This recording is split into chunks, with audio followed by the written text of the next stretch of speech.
Good morning, Dog Nation. I'm Brandon Adams, and this is DawgNation Daily, the daily podcast for Georgia Bulldogs fans, presented today by Pella Window and Door of Georgia. Tried to take care of my voice all weekend. Obviously, that was only limited in its success, but nonetheless, we are going to rock and roll, be ready to go. Huge week on tap here as Georgia gets ready for Alabama on Saturday. We're going to talk about some stats that matter in this game. We're going to talk about what Georgia needs to do in order to get it done, and we're going to look ahead to what expects to be just an awesome Saturday between the hedges. We're also glad to have you with us for it, as we do. Jon Stinchcomb as well, plus looking back on a very busy weekend around all of college football. It is all on the way. It's DawgNation Daily, the daily podcast for Georgia Bulldogs fans, presented by Pella Window and Door of Georgia, and it begins right now. Today's episode of DawgNation Daily is brought to you by Pella Window and Door of Georgia, viewed to be the best. Presented by DawgNation.com, this is DawgNation Daily, the daily podcast for Georgia Bulldogs fans. Here's your host, Brandon Adams. As I'm watching college football this weekend, obviously no Georgia football, but thankful to be able to just sort of sit around and experience what I don't get a lot, which is flipping channels, seeing games. And honestly, I still love the sport. I mean, obviously we talk about Georgia football, we fixate on that, but I love the sport overall. So it's fun to be able to spend a day with it.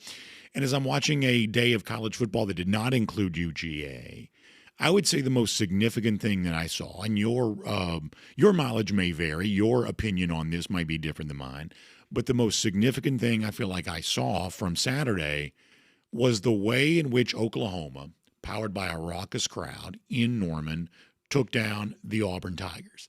And in watching that, because as I mentioned, I think on Saturday, to me, in a way that Texas probably never will, Oklahoma starts to just feel more like an SEC team. I think that culturally they are of the same mind and within the same realm as a lot of the other SEC schools. I don't feel that way about Texas, probably never will. But to me, in Norman on Saturday, they felt like an SEC crowd. And it felt like that Oklahoma was feeding off of that the way that SEC teams typically would. It just felt very SEC with the way in which Oklahoma got it done against Auburn. And it obviously made me think about what next Saturday, or now it's this Saturday, what it's going to feel like when Alabama comes in here against Georgia. And the numbers are so important. What is it that Georgia's won? 33 straight home games, is that right? A home winning streak that dates all the way back to the 2019 season. Georgia's won every home game in 2020 and 2021 and 2022 and 2023 and 2024 and now into 2025, hoping to keep that streak going against the Alabama Crimson Tide. And conversely, on the other side, Alabama obviously has to deal with the fact that away from home, they haven't been very good as of late. What are the numbers on them? I think it's 2 wins in their last 8 games away from Bryant-Denny Stadium. So you've got a couple of trends that would seem to speak in Georgia's favor. Dominant at home. Alabama has struggled away from home. And all of those things come together, we hope anyway, between the hedges on Saturday night. And we know that Georgia fans are going to be ready to create the atmosphere that this game requires. I think the Georgia fans are so pivotal in all of this because keep in mind, the number one storyline, the number one, part of the build up to the game, not necessarily how it's going to be decided between the white lines, but the number one story is a part of the build up of the game. It all, I think, centers around the fact that this is, for the first time in the Kirby Smart era, a chance to play Alabama at home. And I've been through this a million times before. People want to make a big deal about what Georgia supposedly has not done against Alabama. But until we see that game play between the hedges, until we see Georgia and Alabama in Sanford Stadium, the idea that somehow Georgia has been deficient in how it's played against Alabama, I think that's a little bit of an unfair narrative until you see the game take place in Sanford Stadium, which we'll get a chance to see on Saturday. It's one of the reasons why I just think that I just think the role that fans play, the role the atmosphere is going to play, the role the crowd's going to play in this is going to be critical. But to take it back to what Oklahoma did against Auburn on Saturday, obviously crowd doing what it did, you create the environment, you create the atmosphere. And in that particular game, who was it that fed off that crowd for Oklahoma in beating Auburn on Saturday? By the way, Georgia will see Auburn in a couple of weeks. Who was it that fed off that? Well, in this particular case was the Oklahoma defense, right? They got 10 sacks in the game. Maybe you watched it. And if we think about what has been fun for Georgia in the big home atmospheres before, it is oftentimes the defense that feeds off that, because the crowd is louder when you're on defense than they are when you're on offense. Typically speaking, you're going to be quiet for the offense, you're going to be loud for the defense. And so the image that we get into our mind is of what the defense can do when it feeds off the crowd, the extra adrenaline, the extra momentum that can be created because of that. But we also know that this is a Georgia defense that comes into this game with some questions, and specifically what Oklahoma did to Auburn on Saturday, getting 10 sacks. Right now, for the entire season, Georgia's only got, 4 for the entire season. And so we're left to wonder, okay, well, if the perfect image we have in our mind of a great home atmosphere and a great moment is defense feeding off a loud crowd and getting after quarterbacks and doing the things that a defense does when it has 93,000 people behind them. If we're being honest, if we're being fair, we might be asking right now, are we sure that Georgia's really ready to do that? And I don't mean in a way in which, it seems like people are always doubting Georgia in some form or fashion. And I don't mean in a way that discounts the success that Georgia's had. I mean, in a fair manner, matter-of-factly speaking, are we sure the Georgia defense is ready to step up and play the way that it needs to play to get a second straight win against top-level competition or ranked opponents within the SEC? I don't think that's a fair question. In fact, if we think about what others have said, voices we respect, it seems like right now they're asking some of those same questions. I saw where last week a guy we all love and respect, David Pollack, the great former Georgia star, was on Greg McElroy's podcast. It's called Always College Football. It's distributed by ESPN.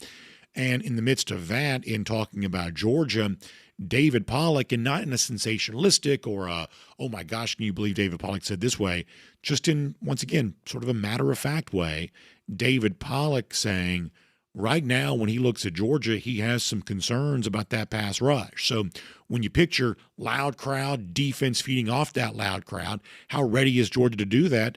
It sounds like David Pollack right now is wondering the same thing. This is what he told Greg McElroy last week. I also saw something with Georgia, man, that I think is a big concern that we're going to be talking about after the Alabama game and for the Georgia season, the rest of there. Who can rush the passer? Greg, as much as we want to talk about Alabama, like I saw a bunch of guys that couldn't win. And they're like, okay, I can't get home. By God, we're going to blitz some. Okay, well, now you're leaving some corners on islands that are getting beat. And it's not a surprise who they're going after. They're not going after Everett, number 6. They're going after the other guys, right? And so you got to cover Bernard. You got to cover Ryan Williams. You got to cover those deep shots if you're going to play aggressive. Georgia's got to rush the passer at a way higher clip than they did versus Tennessee in the first 2 games, or else this defense that we talk about and we brag about with Kirby Smart, it's not going to be what we're used to seeing. Can anybody dispute that that's true? It seems like it obviously is. And look, I would say, and David, of course, knows more about all of this than I do, but I would say that Tennessee is still a very particular kind of opponent. They typically look to get rid of it fast. I think this year they're probably getting rid of it faster than they oftentimes do. So that's all real and true when it comes to facing Tennessee, that it's going to be harder to get after quarterbacks against Tennessee than other teams because of the way they play. But it's also fair to point out Georgia's not really getting after anybody right now, including 2 lesser opponents before that. And Georgia in the past has gotten after Tennessee quarterbacks better than it did this past year. So that doesn't, even if we say Tennessee's a particular kind of opponent that is different than the other opponents you play, it still doesn't completely negate the point, because this is an area in which Georgia has struggled. And you look to, I think, some of your outside linebackers to say, when one of these guys that's supposed to be the so-called edge rusher, are one of these guys going to be the ones that get Georgia out of this funk and get Georgia, being more impactful in backfields? Thus far, the outside linebacker play for Georgia has frankly been pretty quiet. We haven't heard a lot of that from them yet. Guys like, Quintez Johnson, Elo Mendoza, the transfer. You and I had Chris Jones in the mix here on this. We haven't heard a lot from those guys as of yet. We began this season thinking that might not be one of Georgia's top strengths, and thus far, it remains a bit of an unknown overall. Kirby Smart was asked last week about the play of his outside linebackers, and if he thinks they might be ready to break out from a pass rushing standpoint, something that you just heard David Pollack say, he thinks they need to. This is what Kirby Smart said about that. Yeah, they've done everything we've asked them to do. They haven't been in a lot of the games when we've had leads. We've subbed out a lot of guys, and they've done a tremendous job of that. The Tennessee game was certainly a very different game because their offense creates a style of play of run. We didn't get a lot of third downs. You know, we didn't get when we got people to third down, we usually get off the field, but we didn't get them to third down a lot. So that group has worked really hard. They've closed and played our edges better. Gabe and Q particularly have played the edge game much better than we have in the past, and I'm excited to see what opportunities they get in the future. Don't discount what Smart says there at the end. Obviously, one of the issues that Georgia's had probably the last couple of seasons, giving up too much, especially sometimes when we have quarterback run, just outside edge, not having that contained, not having that locked down. That's created some problems for Georgia defensively. So if Smart says he thinks that's getting better, that's not a small thing.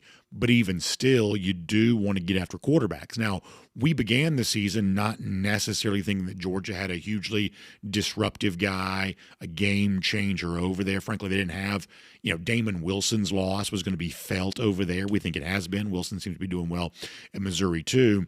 That's just something that we evaluated about Georgia before the season began. And not everything's going to be a strength, and not everything's going to be a position of dominance. So if that's not, then what do you do in response to that? Well, you probably need to look for your pass rush coming from other places.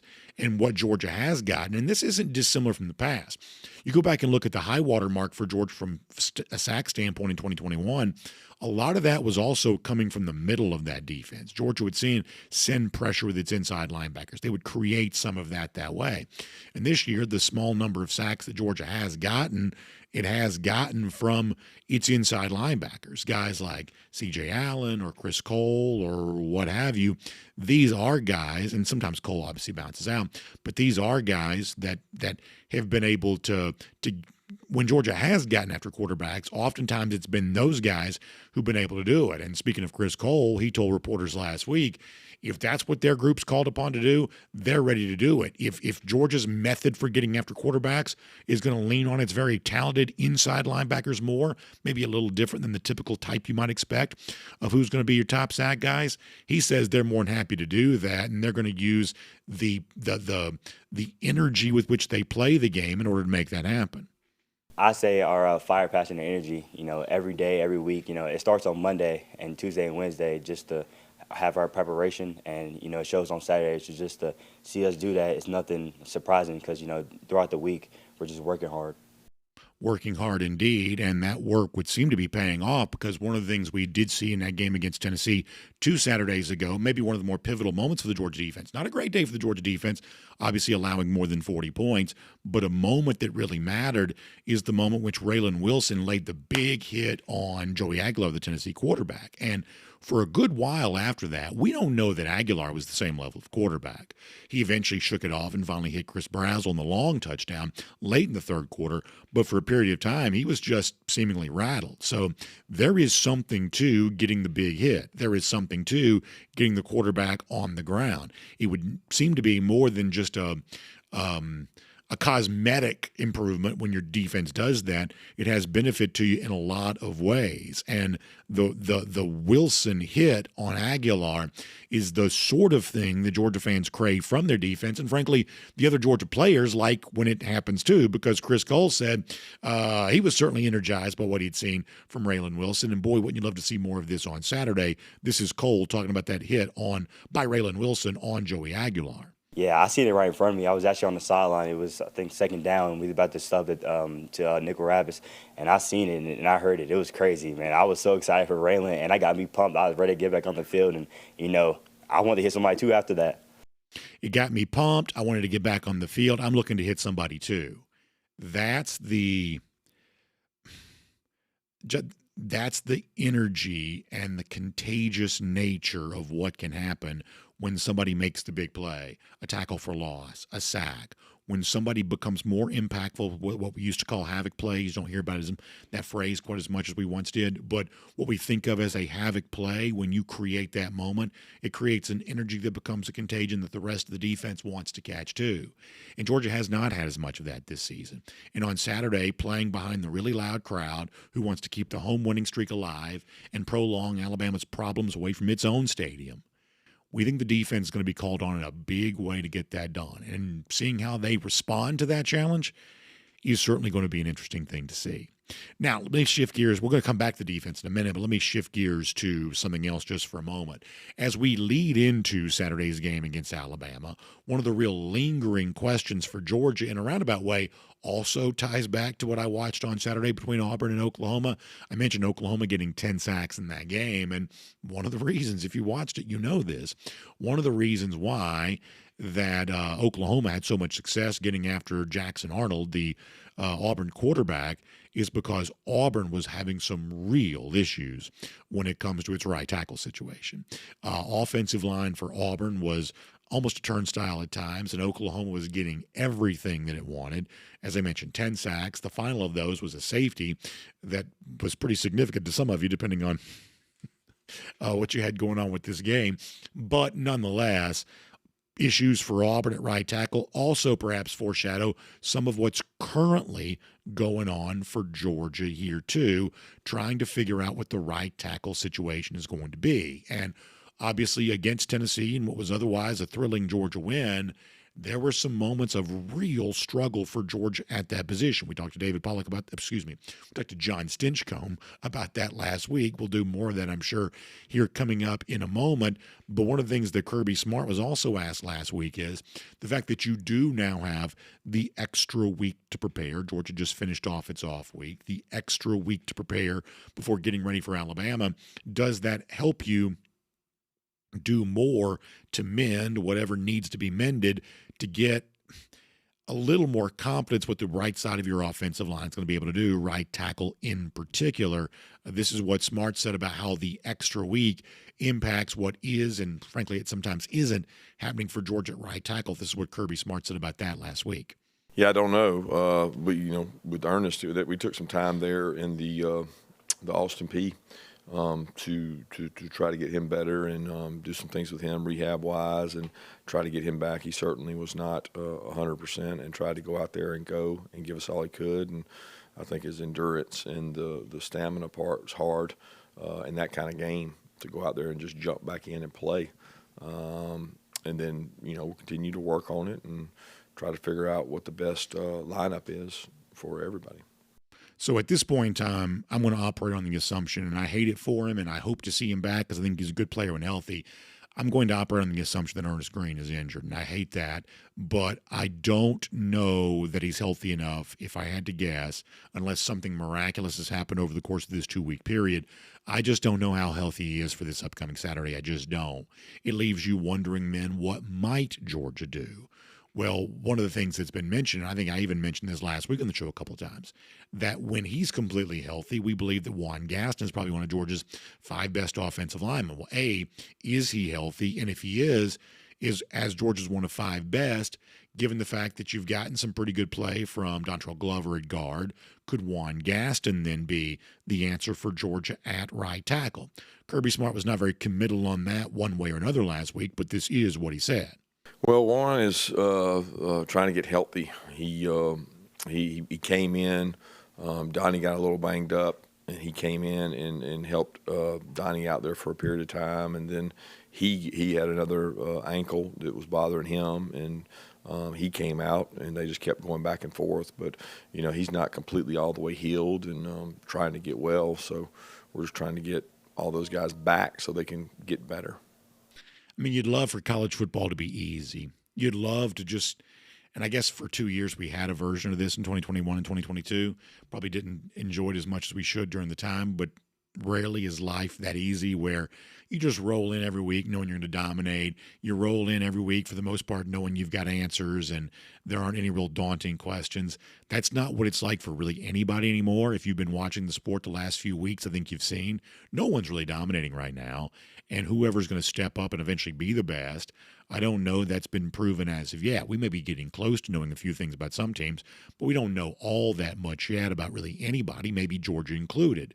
And so you go into this Saturday where Georgia has a chance to get a big win. And I'd say after 5 weeks, 4 games, if Georgia has road win against Tennessee, big win against Alabama, who in America will have proven more than Georgia would have proven if that's what it's able to do? But that's a big if, because in order to be able to do that, Georgia's got to figure out some of the things we've been talking about. Can it find a pass rush? We're still waiting to find out. Can it figure out what it's going to do at right tackle and prevent other defenses from getting off on it and really getting anything they want to limit what Georgia's able to do in establishing Gunnar Stockton and getting the passing attack going? This is not a small concern. It's a pretty big issue. Georgia's been hard at work at that for a week to try to figure it out. They'll be hard at work the rest of the week too. And you heard Kirby Smart say this a moment ago when asked. I don't really know. I don't know how this is going to play out. I don't know who it's going to be. We think we may know for now who it's not going to be because of injury and whatever else. But as you move into the lead up to this game against Alabama, it's just fair to say that right tackle is a concern. And seeing how Georgia solves that problem as the week goes on, one of the critical factors in determining how successful it can be against the Crimson Tide. My name's Brandon Adams, and this is DawgNation Daily, the daily podcast for Georgia Bulldogs fans, presented today by Pella Window and Door of Georgia. Glad that you are with us. No matter how you get to us, we're video 10 a.m., radio, Athens Sports Radio 96 The Ref, podcasts wherever you find them, including the world-famous DawgNation.com. Just thrilled to have you as a part of the show today. Good stuff all the way around. Big thanks to our friends at Pella Window and Door of Georgia, who make it all possible for you there as well. It has been hot again. Today's actually officially the first day of fall. Later on this afternoon, we'll hit it officially. But that, you know how it is in Georgia. That doesn't mean hot weather goes away. And it's still hot for you, probably wherever you are. So in order to make it feel cool on the inside of your home the way that you want it to, well, energy-efficient windows and doors are a great way to do that, the kinds of windows that Pella is famous for. They are fitted properly. They have the best in technology that keeps the cooled air and all the stuff that you pay for on the inside of your house where it's supposed to be. And it also makes your home look good on the outside, too, and that's a really good thing because it can benefit your curb appeal. You love that. But we're going to really notice the difference with your energy bills. Oftentimes, we're seeing energy bills greatly reduced because of these better fitting, just more efficient, better windows. And that's one of the reasons why we offer Pella Window such a hearty recommendation. Also, I tell you, this is a great time to take advantage of one of the most popular offers they present throughout the year. How about 0% APR for 72 months? You can go to PellaGA.com/DawgNation. That's PellaGA.com/DawgNation for more on that. So one more time, it's PellaGA.com/DawgNation. Also give them a call, 678-638-1429. That's 678-638-1429. Pella Window and Door of Georgia is going beyond. We're happy to have you with us here today, getting ready for Georgia-Alabama. Coming up on Saturday, one of the guys going to help us do more of that here in a moment is our guy, Jon Stinchcomb. There'll be so much for us to talk to Jon about. We are looking forward to doing that in just a little bit. Prior to that, though, let's get ready to go around the DawgHouse, courtesy today of our friends at Dr. Pepper. And by the way, speaking of Dr. Pepper, as I am getting ready to, or not right, basically starting the show, our guy Jonathan from Dr. Pepper actually texted me something. Looks like we may have something close to breaking news-ish, or at least reports about what will be breaking news. We'll give you more of that coming up when Jon Stinchcomb is on in just a moment. Late breaking new information coming in. We think it's credible, so we'll give that to you here coming up in just a moment. But for now, though, around the DawgHouse, poured by Dr. Pepper, I want to shift back to the Georgia defense for a moment, and I want to talk about what I think is a really interesting storyline going into Saturday, that in a way that we have not often seen in the Kirby Smart era, because of how Saturday's game 2 weeks ago played out against Tennessee, it's really the Georgia defense that comes into this game right now feeling like it has more questions. And listen, all of that can change in a moment because in college football, the narrative is always changing very, very quickly. But at one point in time, we used to say, or people would say, we never said this. People would say, well, when Georgia's dominant defensively, well, what if Georgia has to get into a shootout? Does this team have the high-powered offense to be able to win a shootout type game? And well, then it beat Ohio State in the college football playoff national semifinal. And proved it could do that. And then the goalpost got moved to something else, and then they just get moved all over the place. The goalposts, in other words, seem like they're always moving, and if you feel that way, you're probably not unfair to necessarily feel that way. And yeah, because of some recent circumstances, we would also say that it's probably not completely unfair to have a bit more of a, I don't want to say skeptical eye, but maybe a prolonged glance at exactly what Georgia is going to get from its defense on Saturday. Let me give you a couple of numbers here for a moment. Last game it played, it allowed 41 points. Last home game it played against a Power 4 opponent, that's Georgia Tech the end of last season, it gave up 42 points. I mean, think about the long winning streak that Georgia's been on, how many of those wins for Georgia, it's essentially giving up nothing defensively at home. Yet the most recent game against a Power 4 opponent, it gives up 42 points. Most recent game against Alabama also gave up 40 points. So you've got a team that, wouldn't give up 40 points in a month, it seems like in previous eras of Kirby Smart, giving up 40-plus points last game, last home game versus Power 4, and most recent game against Alabama. So, yeah, looking to the Georgia defense and saying, can you be the reason that Georgia wins this game on Saturday? That is, I think, a fair thing to wonder about, especially in this current landscape of college football where, go back and look at the big game to begin the season, Texas-Ohio State. Very low-scoring game. Defensive dominated game. Miami, Florida on Saturday was also a game in which that was mostly about defense for most of that day. Carson Beck didn't play very well. DJ Lagway continued his struggles. Defenses were dominant. In the big games this year, unlike some of what we've seen in recent years past in college football, it's a lot more from the defense than it has been in the past, which means the Georgia defense could be called upon in a big way on Saturday. Is it going to be ready for that? Well, one of the things that's going to determine that is how much Georgia can limit the big plays that the other side gets. Way too many of those in the first quarter against Alabama last year.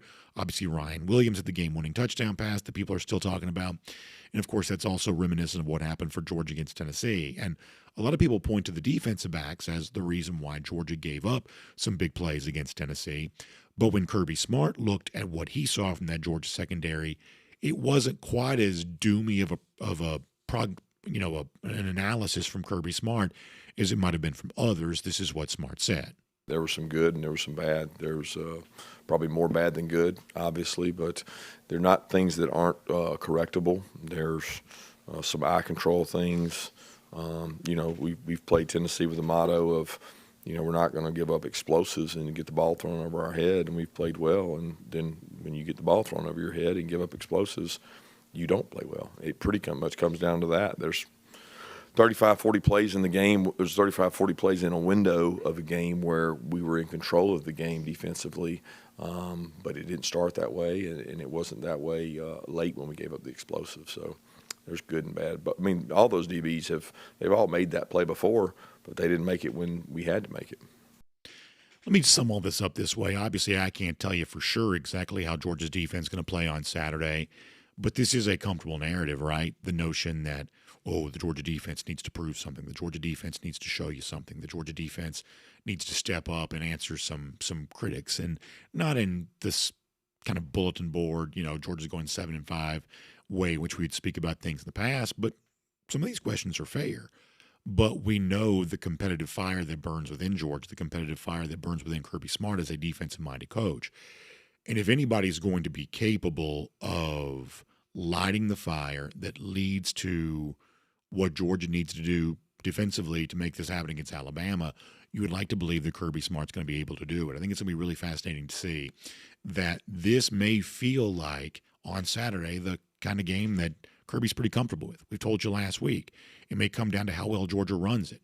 We're telling you now, it's also going to be impacted by how well Georgia plays defense. Boy, doesn't that sound like the Kirby smart, getting a win against Alabama for the first time with that team coming into his stadium. I think this is setting up to be a very Georgia kind of Saturday on Saturday. And I'm, if you can tell, much like many of you, very excited about being able to see it. Saturday will be here before you know it. And we'll make that around the DawgHouse, poured today by our friends at Dr. Pepper. Now, something else I'm always excited about, it's the rich one-of-a-kind flavor of Dr. Pepper. We love them. We're thankful to have them as a part of around the DawgHouse. And frankly, I just like to have it as a little pick-me-up during the day. When I need one, I always look forward to my Dr. Pepper. And I would say it's a great time for you to enjoy the rich one-of-a-kind flavor of Dr. Pepper, too. Maybe you want to try the blackberry, the Dr. Pepper Blackberry or Dr. Pepper Blackberry Zero Sugar, or any of the other Dr. Pepper varieties that are out there right now. I love Diet Dr. Pepper. I like to kind of stay away from the calories when I can. Diet Dr. Pepper is a great way for me to do that without while also still enjoying the delicious one-of-a-kind flavor that Dr. Pepper's famous for. So please find out more online. It's you can go to drpepper.com, but also the best thing to do here, Dr. Pepper, just when you are at your local Kroger, wherever you're doing your grocery shopping, pick up some Dr. Pepper today. Thrilled to have him as a part of Around the DawgHouse. Thrilled to have all of you here today, too. Also our guest. Boy, it's been a great conversation with him all season long, figuring out what Georgia needs to do to kind of keep it going. Saturday's a big one. Jon Stinchcomb's ready for it, so let's talk to him right now on DawgNation Daily, presented by Pella Window and Door of Georgia.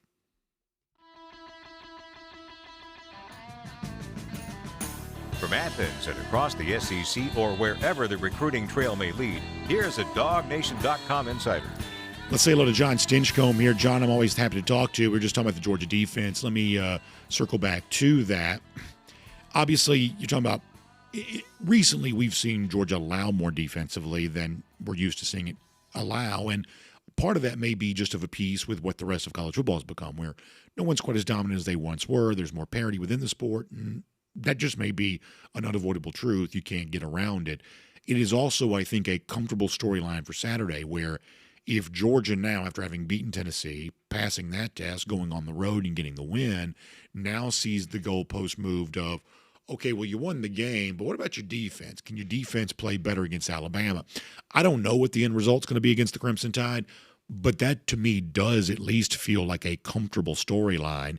It feels like the kind of thing that would get Georgia's competitive juices flowing a little bit. What say you on that? Boy, am I glad we're finally here. I've had this week circled for quite some time. I'm sure I'm not alone.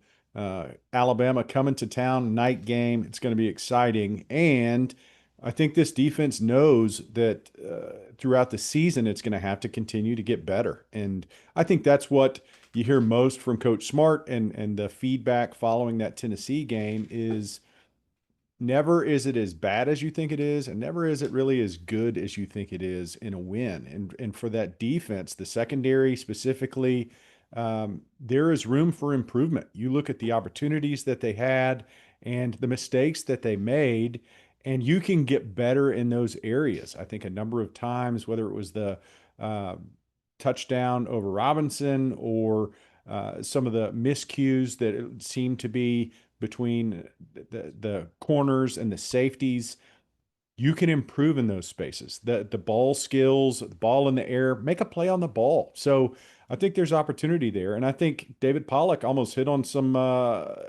important other areas for this defense. And you can't just rely on the secondary to play airtight defense. You need to be able to put pressure on the quarterback. And I think at times we've been able to manufacture that, but when you're inside linebackers, and I know Cole is not specifically an inside linebacker, he's played edge rush as much as anyone in those situations.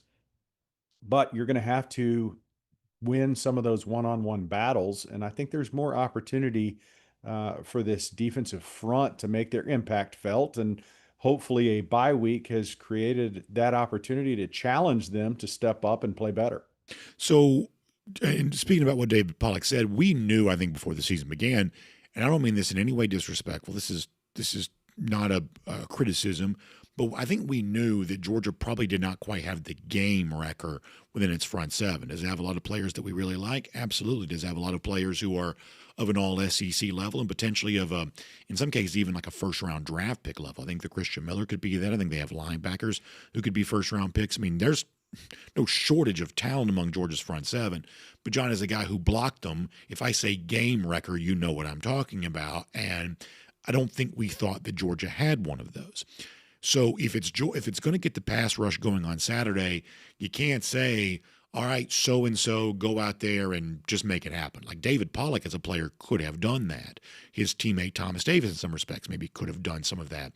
I don't know that Georgia quite has the David Pollack level player in this defense right now, but it does need more pass rush. And what I'm getting to is I think it's going to have to find a way to scheme it, right? Whether it be sending pressure or whatever else, you can do as a coaching staff, they're going to have to do something to create opportunities for players, because the guy who just freestyles and goes out there and makes it happen, puts the team on his, the unit on his back or the team on his back, that's not what this defense is. It can still be very good, but they're going to have to scheme some of this. And once again, I think that's fine, but it is a requirement, I believe, on Saturday in some form or fashion.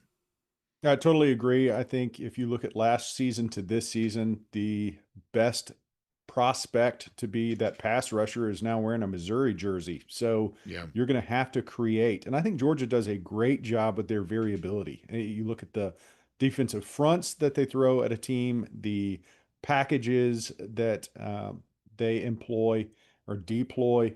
It's an impressive variety, and it relies on a number of different guys. I think one of the strengths historically in this Kirby Smart era is our linebackers can rush the passer effectively. And this dates back 2-3 generations of inside linebackers. When they rush the passer, they don't just wait to get blocked. They are trying to win those individual matchups. And we don't have a lot of guys up front that on paper we can't just rush 4 straight ahead and feel like we're going to get home. And I think the defensive staff recognizes that. I think that's why you see the number of dogs, the games that you see, the tackles and ends twisting. It creates opportunities for them, and they're going to continue to need to do that. We don't have the individual talent to win those one-on-one matchups. I think they do a great job of compressing the pocket. I think they do a great job of playing, quote unquote, within the scheme and understanding that they're trying to stop the run first. But when it's clear and evident pass rush situations, there's nobody on this defense that you circle and go, we need to account for him. I think if anything, you're accounting for the defensive scheme and trying to prepare for the variety of looks that you're going to see and how Georgia sends guys from all sorts of places and covers the coverage and blitz packages up, and there's some deception there. And I think that's what teams are preparing for more than, this one player that you had to circle going into the week. Let me give you a case in point of what we're talking about here. Obviously the high water mark for Georgia defensively, the high water mark for anybody defensively is what they did in 2021. They had 49 sacks in that historic defensive year. And, a lot of that's coming from guys you would imagine it's coming from, but they also got 15 sacks that year from the quartet of Channing Tindall and Nakobe Dean and Jamon Dumas-Johnson and Quay Walker. 15 sacks coming from your inside linebackers is, to me, not a small number. And that's a little bit of what I think that Saturday can be, too. You mentioned Chris Cole, how you choose to use him or anybody else. It's just got to come from somewhere. It can come from a non-traditional place. It's just got to come from somewhere. Yeah, Raylan Wilson's another guy that our inside linebackers pride themselves, and they have to be coached this way. It has to be they're recruited for this type mentality. But you watch it across the country on Saturdays, and there are linebackers that are just running to get blocked as soon as they see a guard, have their assignment. They almost quit. Our backers don't do that. I think they do a great job of continuing to pressure that quarterback, even when they're quote unquote picked up from the offensive line, and it's reflected in those numbers. I think back to when Jalen Walker was the guy who Is he an inside linebacker? Is he an edge rusher? Oh, it turns out he can do both. Chris Cole's cut from that same cloth. Raylan Wilson is a guy that they don't just stop as soon as an offensive lineman puts his hands on him. So I think it's an impressive trait that they continue to coach and press, and it's something that's needed because, again, we don't have that one man eater that you can say, all right, let him pin his ears back and get after the quarterback, and he's going to win those individual one-on-ones. There's a reason why Georgia continues to scheme up, bring the variety package that they prepare each Saturday, and it's because I think there's the strength of this defense is in its variability. So when you look at Texas, Ohio State to begin the season, when you think about Auburn, Oklahoma this week, when you think about Miami, Florida from this week, have you seen enough to say that these low-scoring games in which running game and defense really matters, is that what college football is again? Big games, that's been the trend here this season. If that's true for Saturday, that feels like a very Kirby Smart style game. Is that what college football is again now? I think it's certainly not those power teams that we've known in the past. And I think there was a lot of miscalculation on this preseason as to who the elite teams are. And it was based on a lot of potential. And, you hate to continue to bag on a guy, but Arch Manning is a great example of, we hadn't seen much from him, but there was high expectations based on what could be. And that's what teams across the country are having to do because of transfer portal, and you just don't see the development in-house like you used to. And the days of Cincinnati, for example, when they made their run, or TCU, you look at those rosters and they had a number of seniors that had been a part of the program, and the whole was better than the parts. There was a synergy that was created because you could be a part of one program and develop that, and guys bought in, and you knew what you had. I think now you see that kind of trickle in to some of the elites, if you will, that there isn't one team where you look across the board and say they've got it all figured out. And in years past, you've been able to do that. So one of the main contributors is just the development within a singular program, and it's created opportunities on Saturdays. So I think that's a good thing in one sense, because fans can say it really is, once again, any given Sunday or any given Saturday. There were a couple years, that year for Georgia when we made that national championship run the second time. Most games you go into it and say there is a clear, decisive advantage for Georgia every week, with the exception of that one game against Ohio State, which everyone knew, it was the clash of the Titans, if you will. We had the upper hand. And I think you look at it now and say, in most matchups, we probably have the advantage, but certainly not as clear cut as it has been in the past. I want to ask you about what I think is something close to breaking news here in a moment before we let you go. But before that, just because it's been an ongoing discussion, Monday morning quarterbacking kind of ahead of a game here. What do you think Georgia will and should do at right tackle on Saturday? That's a great question. What I think, based on what I've seen, is Bo Hughley. If he's healthy, given an extra I think week. I agree. John, I think I agree. I know I made the case for Juan Gaston last week, and I still, at least, and I'm going to let you finish. I don't mean to cut you off, but I think I agree. I think Hughley would be my guy for this Saturday. And what I see from him is he's won clearly when he wins, and when he loses, it seems more based on confusion.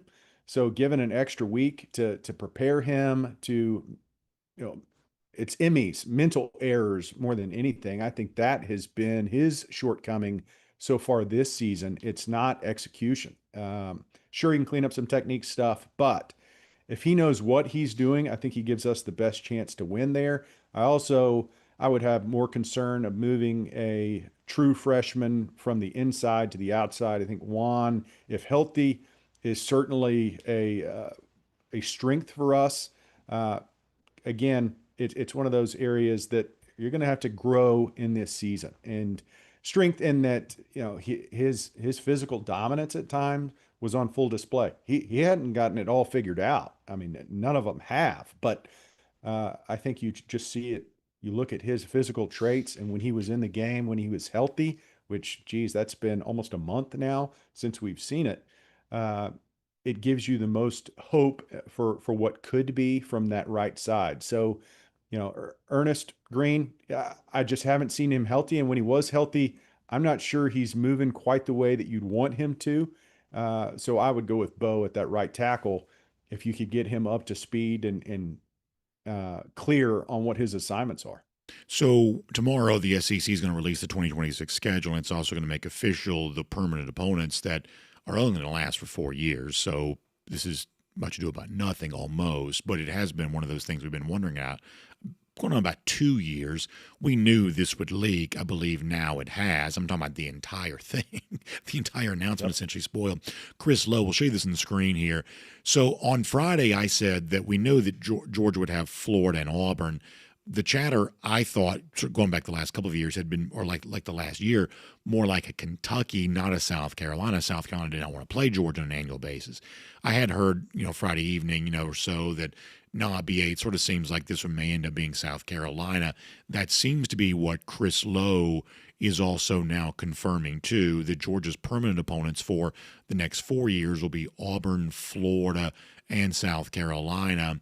If you're curious, they'll play Alabama, but they also get Kentucky and Vanderbilt, so not a terrible draw for them. Did Florida get, I'm blind, it's bad. Did Florida get Georgia? Yeah, so how about Florida getting Georgia, Kentucky, and South Carolina? So interesting treatment there on that.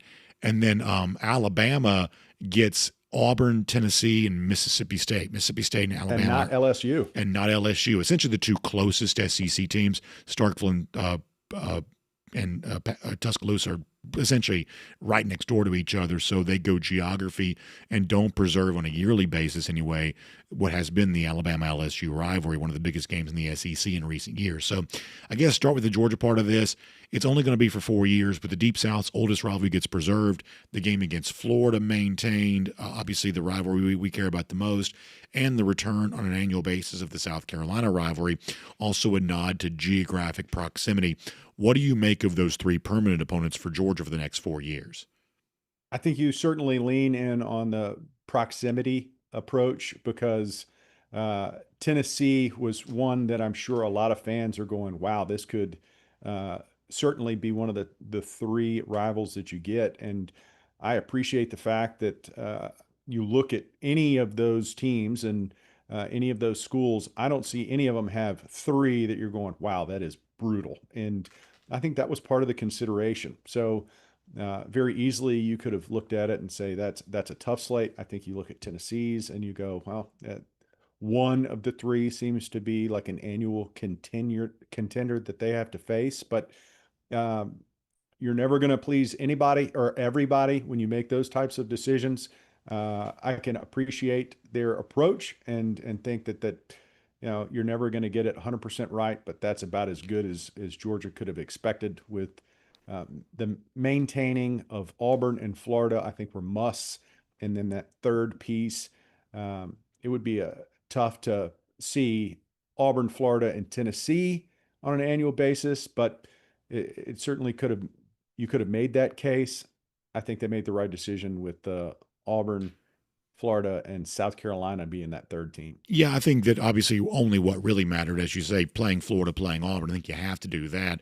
The third team, I mean, like this year, Vanderbilt's better than they've been in a century, right? So, like from year to year, you really have no idea how good some of these teams are going to be. So, who Georgia's third opponent was is fairly inconsequential to me. I do think, though, when you watch the way this is being rolled out, the way that it's being presented, I keep saying permanent opponents, but if you notice, the SEC doesn't call them permanent opponents, they call them annual opponents because they're going to revisit this every 4 years, and they've made a big deal about for the next 4 years. They're making a very big deal to talk about how temporary this is because, John, what probably matters more than anything else, and I'll let you go after this, internally, this is the least popular thing the SEC's ever done. That there was a time in which when the SEC made a move, it made a move with unanimity. That Mike Slive's tenure, and I don't blame all of this on Greg Sankey, but in Mike Slive's tenure, Roy Kramer's tenure before that, SEC moves were always unanimous. But starting with the addition of Texas and Oklahoma to the SEC, which Texas A&M vehemently opposed, starting with that, we haven't had unanimous agreement on any of the big SEC moves since then. And maybe you don't need that. Maybe that's not that big of a deal. But there was a huge divide. I'm talking about a true rift about the 8-team compared to the 9-game conference schedules. One of the reasons it took them so long to get here, even once they realized that ESPN would pay them to do it, they still were slow to do it because some coaches know, I won't make the playoff now or I won't make a bowl now, and that's a job status. You're going to get fired. When you add however many extra loss in the league, that's coaches with their jobs on the line in that situation. So there are some coaches that don't like this. And this is internally, I think, the least popular thing the SEC's ever done. In other words, it's a lot more difficult to corral the power behind the scenes than it used to be because there are a lot more disparate interests among the SEC brethren than once was true. Now, could you imagine in 2021 projecting this is what college football would look like 4 years later? I think they're doing the best they can to try to figure out and put themselves on a path to be in a position to stay in front of this changing landscape. We're not guaranteed what the SEC will look like in 4 years. So I think it's also fair to say what's best for the University of Georgia is probably not what's best for the University of Kentucky, and Missouri is probably not the best for University of Alabama. So trying to get that consensus now, I think, is a fool's errand. There's too much discrepancy across the board, and for a commissioner for the most powerful conference in all of football to sit back and say, "Hey, this is best for everyone," would just be disingenuous. I think you're looking about what's best for the conference, what's best for the overall picture. And that might come to the detriment of some, but it's for the betterment of the whole. And difficult decisions to make. Nothing is written in stone. I think, if anything, the past half decade has proven how much can change and will continue to change.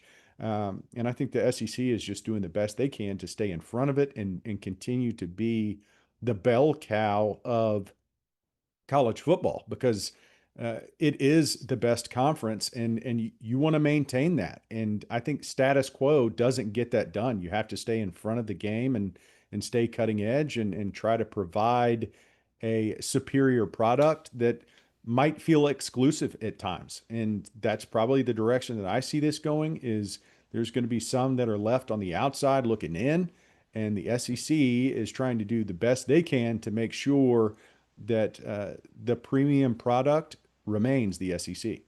John, great stuff. Always appreciate your time on the show today. Look forward to the game on Saturday against Alabama. Can't wait to come back next week and hopefully talk about what I believe will be a Georgia win against the Crimson Tide. Fun to think about all of that. Thanks for your time, and we'll look forward to talking to you soon. I appreciate it, BA. Go Dogs. Go Dogs indeed. Let's take a look around the rest of the league. This is SEC Through. Before we move on, can we just throw the low tweet back up on the screen here and see if there's anything else notable in all of this? People are going to make a big deal about Alabama not playing LSU, but the two rivalry games that had to play are Auburn and Tennessee.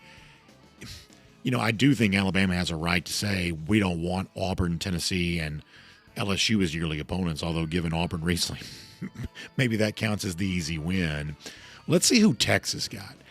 This is what you expect. And, frankly, while I am very much in favor of legacy SEC, this is one of the things that the SEC can do to help college football overall. Texas should be playing Texas A&M every year, and it should be playing Arkansas every year. Those Arkansas people have a long history dating back to the Southwest Conference of hating Texas. They should be playing every year. So the league probably got it right preserving those three rivalries, Texas A&M, Arkansas, and Oklahoma. Probably got that right. Anything else of note here? I mean, people are going to say that Tennessee got the easy break because of it got Kentucky and Vanderbilt to go along with Alabama. But, Tennessee's also got a lot of history with Kentucky. I guess I'm a little bit surprised, though, that for Florida, they didn't preserve the yearly rivalry with Tennessee or LSU. And the one that I thought, really, I think that Tennessee should be playing Florida annually, and Florida should be playing Tennessee annually. That's what I really think. It could be that Florida's mad about getting the very, very difficult schedule they've got in the last 2 years, and they want a little bit of a favor on this. And ultimately, the annual opponents aren't going to do a ton for they're not going to do a ton for your overall strength of schedule, because it still only represents a third of your overall conference game. So that's worth keeping in mind. Ole Miss is not happy because in addition to the Egg Bowl, it's also got annual games against Oklahoma and LSU. That's two pretty tough draws. But this is also the SEC. Most teams are going to get tough draws. That's just the way that it goes. All right, let's get ready to go cruise around the SEC, courtesy of Royal Caribbean. Now, what is not a tough draw, which would be a great draw, and hopefully you can draw this up for yourself, is to figure out a way to be on our DawgNation cruise coming up in April. Hopefully by then my voice will be cleared up. If it's not, boy, I don't know. But either way, looking forward to that. It's April the 20th through the 24th on Utopia of the Seas. This is the newest in the Oasis class of ships, an absolutely gorgeous vessel and an amazing home for our DawgNation cruise last year. The feedback we got about being on Utopia of the Seas was truly amazing, and I can't wait to showcase it with all of you. So Jessica Slater is a terrific travel advisor. She's standing by. You can give her a call, 770-718-9147.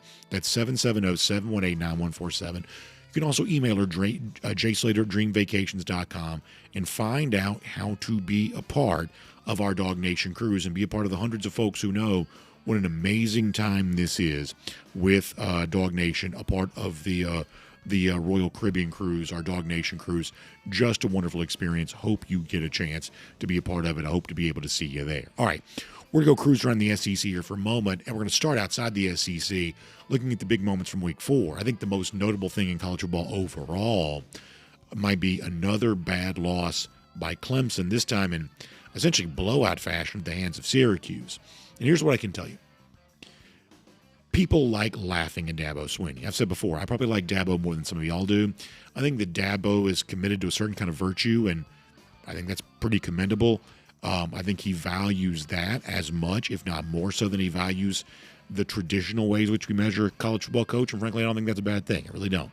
I think that Dabo Swinney is an admirable man. I really do. But a lot of you think he's corny, and he probably is. I'm sure a lot of other coaches think he's corny, and they're probably right. And while fans and media are laughing at corny Dabo, who's fallen on hard times here, here's what I can tell you. Behind the scenes, my guess is coaches are not laughing at this. My guess is, even though coaches think that Dabo is corny and funny and silly and everything else, the way that most everybody else does, behind the scenes, they know what Dabo's currently dealing with is the sort of thing there, but for the grace of God go I, where it certainly seems like Dabo's team is just sort of tapped out on the season. That they had the moment against LSU, they didn't get it, and they're just not the same team after that. They just don't have it this year, and nor do they seem to believe in their ability to conjure it back up. The Q word of quit, boy, you almost wonder if that's being used around Clemson here right now. And this is why I think that Dabo was so afraid of this current age in which we're living in. Even though he doesn't really have the transfer players, something about college football makes something like this easier to have a team happen where they just tap out on you. And I think a lot of coaches looking on Dabo Swinney and they say, yeah, he's corny and yeah, he's kind of goofy. But boy, this could happen to any of us. It has happened to Clemson. I don't know how you fix that and clean that up. I will say this in contrast to another game we've talked about on the show here today, that the one thing that Dabo cannot do to help himself in a situation like this compared to a guy that once worked for him. I mentioned the Oklahoma-Auburn game off the top of the show. That story in that game for me was the play of the Oklahoma defense. Do you know who leads the Oklahoma defense, who calls the plays of the Oklahoma defense, who essentially acts as the de facto coordinator for the Oklahoma defense? It's the head coach, Brent Venables, the former Clemson defensive coordinator. To me, there's a big difference here. When Brent Venables found his job on the line, when he was, put up or shut up, he's either going to keep his job or not. the one thing he knew he could lean on, in addition to bringing in some transfer players on offense, but he can dig deep and he can coach his defense and he can coach up his defense. And on Saturday, we saw the full fruits of that. This is not a shot at Dabo. As I told you before, I admire him as a man. But Dabo doesn't have a side of the ball. He doesn't have expertise. You know, he was a former wide receivers coach, I guess, but not an offensive coordinator, not a play calling mastermind. You know, not the kind of guy like a Brent Venables who can take that play card and just coach his way out of trouble. Dabo's not going to really do that. He's a vibes coach. He is a CEO style architect of the program, vision as a leader, but not a nuts and bolts, let me get my hands dirty, roll up my sleeves and coach. He's just not going to coach his way out of it. He's going to need coaching help to do that. And the problem when you look around the Clemson coaching staff right now is it's a lot of Dabo guys. You know, this is very different than, like, say, Kirby Smart. I hope that Kirby Smart never has, you know, the hard times fall on him the way they're falling on Dabo right now. But if they do, Smart could roll up his sleeves, coach the defense, and maybe coach his way out of trouble. Dabo can do a lot of things for you, but he's not going to really coach his way out of trouble the way that, like, say, a Brent Venables would appear to be doing in Oklahoma right now, just not the same kind of thing. Speaking of coaches in trouble, it would appear to be over for Billy Napier at Florida. I don't know how it could be anything other than that. And to me, and listen, we'll get plenty wrong, and you can certainly talk about stuff that we do get wrong. I got the 3 permanent opponents wrong for Georgia, even Friday, right? I mean, we're going to get stuff wrong. But the one thing that we called 100% right, the one thing we nailed absolutely, was that it was very easy to see before the season began that whatever goodwill seemed to exist in the eyes of some media types as they told the story of Florida before the season began, that was all overstated. That this was a Florida team that, I don't care if it won some games at the end of last season, it was not fixed at Florida. And the conditions at one point in time reported of Napier's return, they're going to get some new offensive voices, they're going to do some stuff like that. We noticed during the offseason, seems like others forgot that never really happened. And the same Florida issues still exist. And now not even DJ Lagway is immune to that. Lagway seems to be really struggling right now. Hard to imagine such a talent could have these sorts of issues. It seems like that is the case. And in addition to that, you know, the Florida defense once again put a yeoman's work together, but they just got worn down by Miami on Saturday. And at the end of that game, Mario Cristobal took great pleasure in continuing to pound that rock. He wants to be a physical football coach, and with a struggling quarterback of his own on Saturday, really leaned on the defense and the running game and got that done. And you know, perhaps that's a signal that Miami, because we think of defense and running game as, they say, it travels, so to speak. It shows up week to week, in other words. Maybe Miami's going to have some staying power this year that it hasn't previously had. We'll see if that's true. I'm not sure. We'll see if that's true. But boy, it was not a pretty picture for Billy Napier, who seems pretty unlikely, I would say, to last through the remainder of this season. I'll also mention this real quick. You know, I mentioned this on social media briefly on Saturday. I'll say it again here right now. The Arch Manning hysterics on Saturday, staring down, taunting a Sam Houston State player, went up, you know, it's a FCS team. They won the game 55-0 after having struggled in all the previous games. I get what this is. You know, there's a lot of, in the eyes of some, value, and you got to fake it till you make it. You got to act as if, and then whatever it is you think you're supposed to be, eventually that'll you know, eventually you'll manifest that, you know, I guess, sort of a be do have philosophy. But the point here is, this just seems so phony to me. And frankly, we said going into the game, this sort of a now or never thing for Arch Manning. Well, at least he played better, something he has not done. But man, the obvious contrived, well, now I've got swagger and aura and all the other things that people try to, you know, force down our throats about this. Boy, I'm more concerned about Arch than ever now, because if this is how bad you're trying, then how worried are you internally? I think it's fair to wonder about all of that. A pretty rough look, I thought, all things considered. And people are, I mean, it is just obvious. People are tired of this, man. They want to put Arch Manning in the same box of Bill Belichick at North Carolina, Deion Sanders at Colorado. They want to put this in the box of media creations that just, there never really was any there. I still think it's too early to say that for sure about Arch. I really do. I think it's too early to say that about Arch. But people are ready to pounce on this. They are ready to pounce. Hard not to notice it.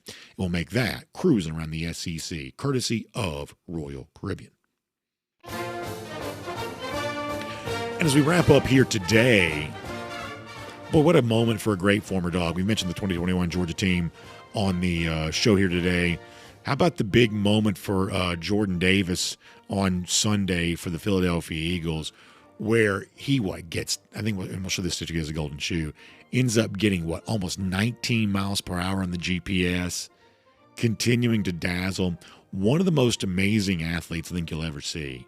The big man who moves like that, continuing to make a name for himself, continuing to do Georgia proud. Y'all, when you think about the special collection of players who've come through here, it's just overwhelming, really. And obviously, Jordan Davis, the latest there on that, hitting almost 19 miles per hour on the big scoop and score on the for the Philadelphia Eagles there on Sunday. We'll give a golden shoe there for that. Lousy, stinking Gators. How about a Gator Hater Updater? 1,780 days. That's how long it's been since Florida's beaten Georgia. There's our Gator Hater Updater. You'll have a great day. Back tomorrow, DawgNation Daily, presented by Pella Window and Door of Georgia. We'll look forward to talking to you then, everybody.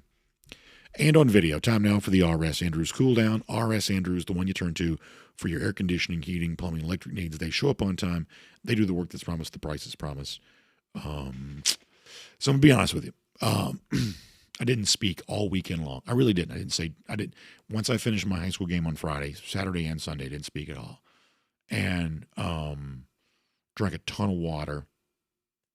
My voice just didn't sound great. I'm going to the doctor tomorrow.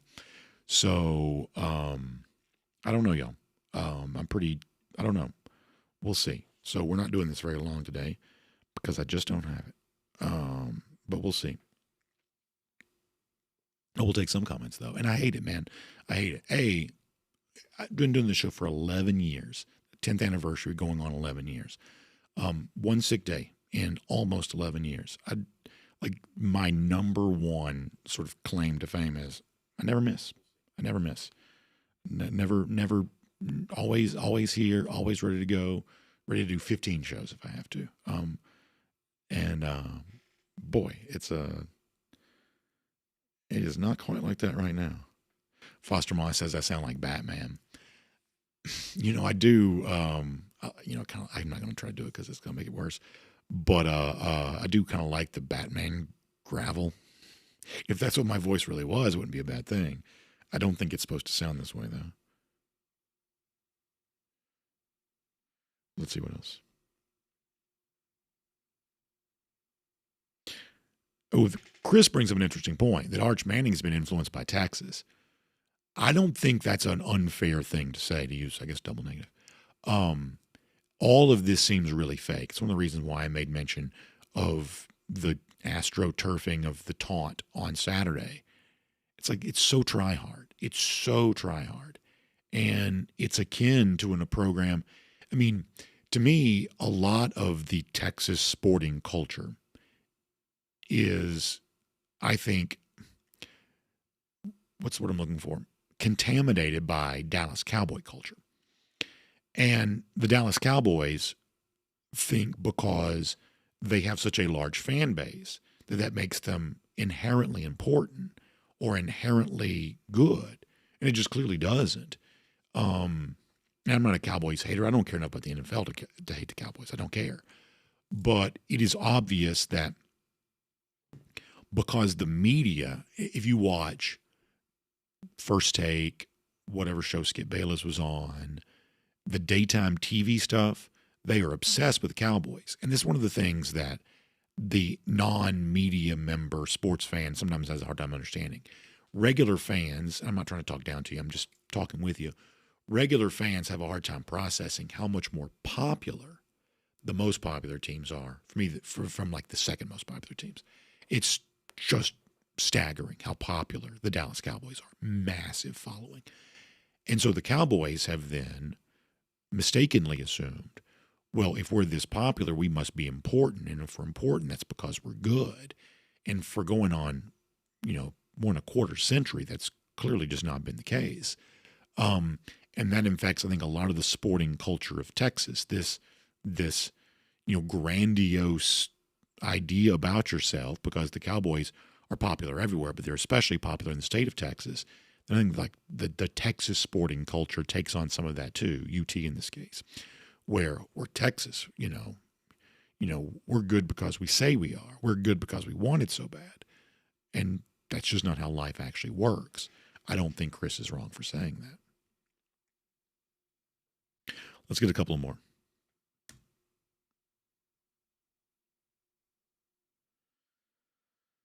Let's see what else.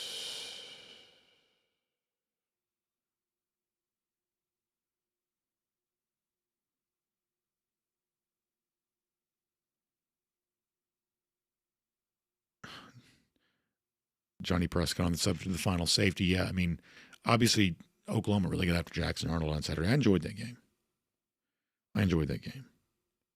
Garrison Tucker asks a question.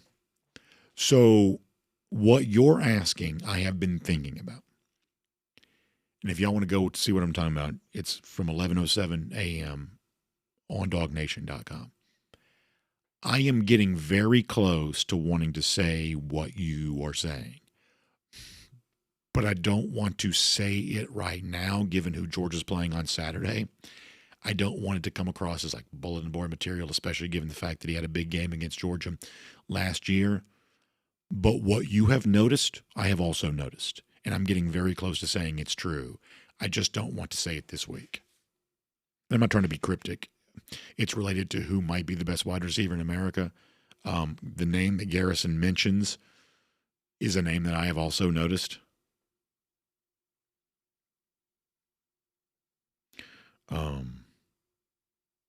UGA Marine, who lives in Texas, says, if you see a guy wearing an Aggie shirt, he went there. If you see a guy, wearing a Texas shirt, he went to Walmart. Yeah. I mean, there's a lot of that stuff that exists, I guess, probably.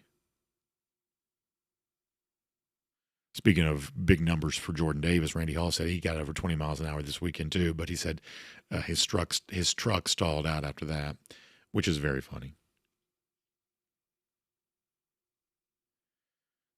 All right, let me go to Facebook for a moment.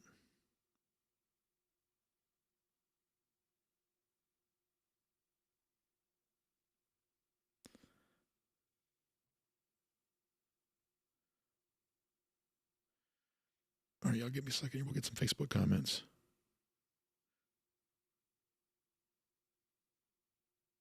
All right, on Facebook, just for a moment.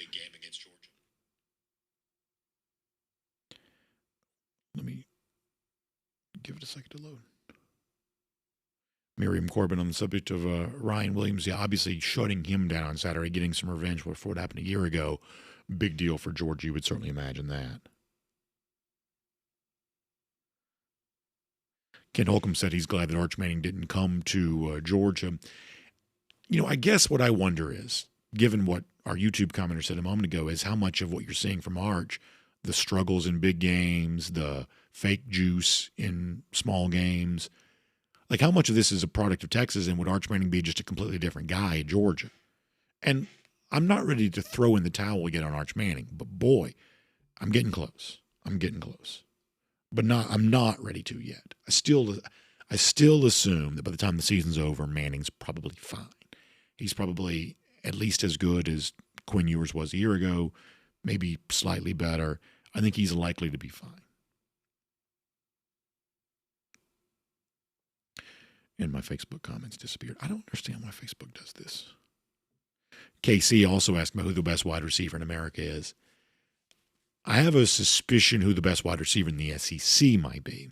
I just don't want to say it right now until we get on the other side of that. After Saturday, I may tell you, but I think that there's a very good chance that the best wide receiver in the SEC is not who people thought it was at the beginning of the season, and it may not be the highest paid wide receiver in the SEC. I get a sense that the best wide receiver is different than who we think. Josh Hobbs says he wants to see Monroe, Morris, Bobo, Glover, Gaston. If Gaston can't go, Bo Hughley. I don't hate that. I mean, what I really want to see is I want to see Gaston on running plays and Hughley on passing plays. That's what I really want. Obviously, you can't do that, but that's what I'd probably prefer.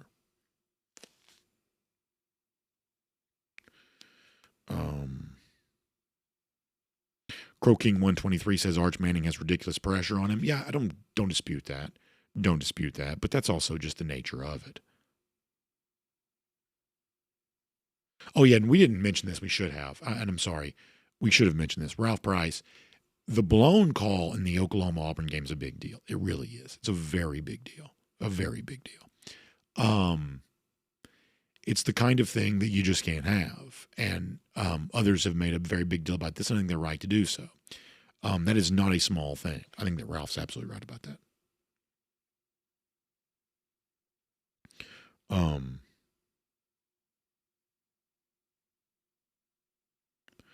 Brian Whitaker on the subject of Jared Curtis. Yeah, I mean, I know he's been a little bit banged up, but what I have seen from Curtis this year makes me really like Jared Curtis. And the one game we highlighted was against a far better level of competition in that one game anyway. I mean, some of what Curtis is playing is the same sort of private school competition that Manning was probably playing. Maybe not quite as bad, but nonetheless.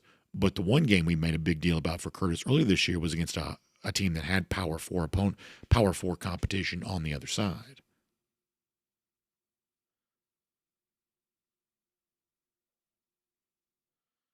By the way, Dennis Wilson checking in. I'm telling you, Dennis is here when Miami's good. If Miami loses one game, we won't hear from Dennis again for 4 years.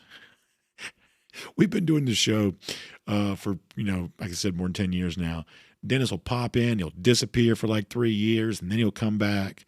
I actually like Dennis, though. I like Dennis. I've never met him, but I like him.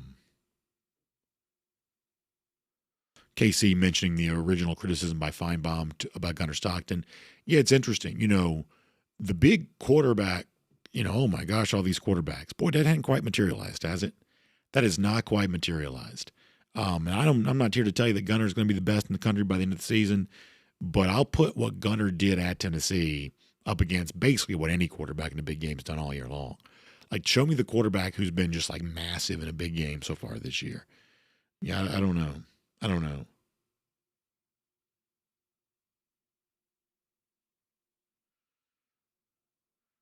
Somebody said my voice sounds like Gordon Soley. Like, if this is what my voice normally sounded like, I do like it. It's tonal. It's rich. It sounds a little, mysterious. But the problem is I don't want to talk about myself the whole time. If this is what I sounded like, I'd be thrilled. But this is not quite what it's supposed to be. It's also, just to be honest, and this is the last thing I'm going to say about it, it's also in my head a little bit too. It's a little bit like the running back who hurts his knee and then he's not sure if he can trust his knee. It's in my head a little bit right now, just being completely honest with you. It's in my head just a little bit. But that's the last I want to talk about it. There's nothing more boring than talking about myself. Jerry Dog fan said Gunnar had some accolades before he got to Georgia. He's a little better than most think. I think that's probably true. I mean, we were fine with Gunnar being ranked lower among quarterbacks in the SEC and around college football before the season began. We were fine with that. Seemed fair given the limited experience. But we've always felt like that Gunnar Stockton had a chance to be as good as the typical Georgia quarterback is. And the one point we made a lot is, and I don't know that people really understand it when we say this, is that Georgia quarterbacks seem really different backgrounds, different accolades from a recruiting standpoint, but the actual performance of Georgia quarterbacks is pretty similar. In other words, we think of like Stetson Bennett's the Heisman finalist, but some of the Bennett numbers weren't wildly different than other Georgia quarterbacks necessarily, just happened to happen for a 15-0 team. So-and-so was a former 5-star. So-and-so was a, ranked outside the top 300. Georgia's had all kinds of profiles among its starting quarterbacks, but the actual statistical framework that those quarterbacks exist in is way more similar than you might realize. All right. Rob Phillips says it sounds like Larry Munson. And like I said, that's the ultimate compliment of all. I mean, I'm assuming that's just the way the Munson sounded. And if that's, like I said, if that's what it was, I'd be thrilled. I love it. but not quite firing on all cylinders right now. All right, but no more on that, if you don't mind. I know I'm the one that brought it up, but all right, let's do one more trip around, then we're going to go. Johnny Prescott says, I didn't see the Missouri-South Carolina game, but man, did the Tigers run all over that South Carolina defense. Yeah, I mean, obviously you can't really talk about every game in one day. We'll come back and talk about some of these tomorrow, but Missouri's really good, I believe. Really good. Really, really good. UJ Marine also mentioning Oregon. That's the one team that pretty quietly has probably been the most dominant of the season. They play at Penn State on Saturday. That's a big game. That's actually where game day is.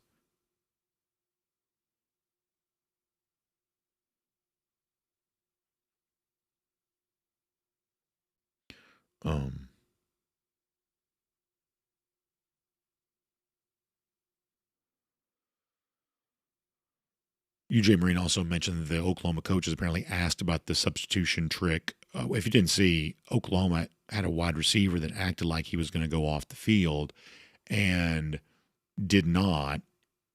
It was a misapplied rule that was allowed to happen. It turned into a touchdown for Oklahoma. The SEC, in public and in writing, has apologized to Auburn. So it was a misapplied rule. And there's been a lot of this lately where whether it be what was it that happened in the Georgia Notre Dame game and the game here and some of the stuff with like the substitution. The rules are getting really complicated. Officials are having a hard time interpreting those rules. Even some coaches are having to ask on the sidelines of, can I do this? Can I not do this?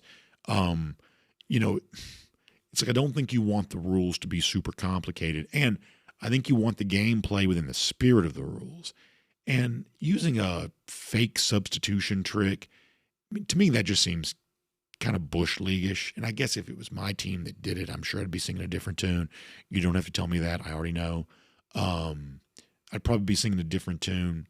It just seemed really Mickey Mouse to me. Really Mickey Mouse. And ultimately, I believe the reason that Oklahoma won the game is the 10 sacks. That's why we mentioned that during the show and failed to mention the penalty. But I did think the penalty was a big deal. What should have been called a penalty was a big deal. And that kind of like scheming, I guess is the word I'm looking for. Not like offensive and defensive scheming, but like a scheme in the negative sense. That's not what I want football to be. All right, we're going to go. We're going to go for now. Good stuff. Appreciate you all being here. Y'all check out RS Andrews online, rsandrews.com. Air conditioning, heating, plumbing, electric needs. They show up on time. They do the work that's promised, the price promise. You can trust them on that, including getting your air conditioning unit tuned back up to factory fresh specs. You can find them today. Fall is here, but hot weather is not going anywhere just yet. So get it tuned up, rsandrews.com for more on that. And we'll be back tomorrow, I hope, for DawgNation Daily, presented by Pella Window and Door of Georgia. We'll look forward to talking to you then.